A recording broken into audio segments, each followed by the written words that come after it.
Okay, so the first thing I want to talk about here is the familiar territory of blues scales and pentatonic scales.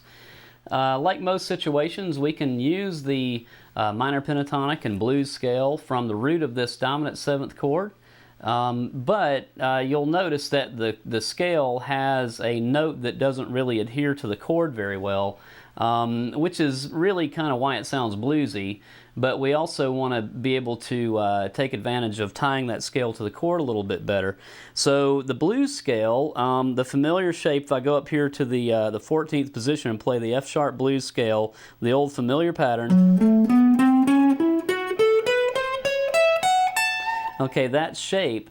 Notice that if I played the chord up there, I would see that there's a note in the chord that's not fitting the scale, okay? So there's an A sharp in the chord, and the scale does not have an A sharp, it has an A natural in this particular key. So to help the phrasing kind of tie better to the chord, we might want to add those major thirds to it. So that, in that case, we'd go through that scale and just add an A sharp. We'll keep our A natural, but play an A sharp after it.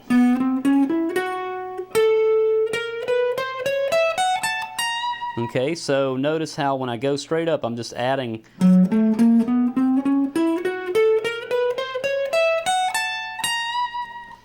that A sharp after each A natural. Now when I come down, musically it sounds a little better most of the time to play the A sharp after the A natural, even when I'm descending. So that means if I'm descending, I don't descend the whole time. There's a little place where I have to turn around. So I might start on the A natural and then come up to the A sharp and back down.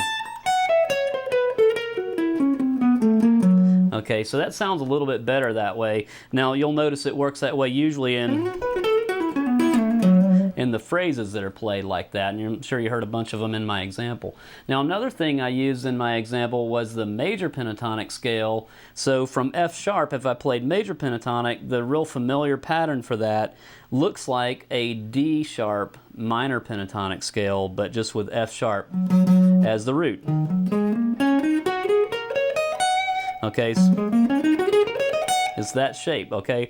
So now that means I'm playing that little box here at the 11th position. And now notice though, every note in that actually fits just fine with the chord because it has the major third in it. But it sounds a little vanilla, little kind of uninteresting maybe. Shouldn't be knocking the taste of vanilla. I don't know why we do that. It's actually a pretty good flavor. But the sound of the major third by itself is not very expressive in this particular case, so we can kind of make it bluesier by adding the minor third to it. So when we do that, if we start on that F sharp and add the A natural to it every time we get to that octave where we can do that, we find out it looks just like the D sharp blues scale. Okay, it's just that now when we play it in this particular situation over the F sharp chord, the F sharp is the root. So when we do that, we kind of get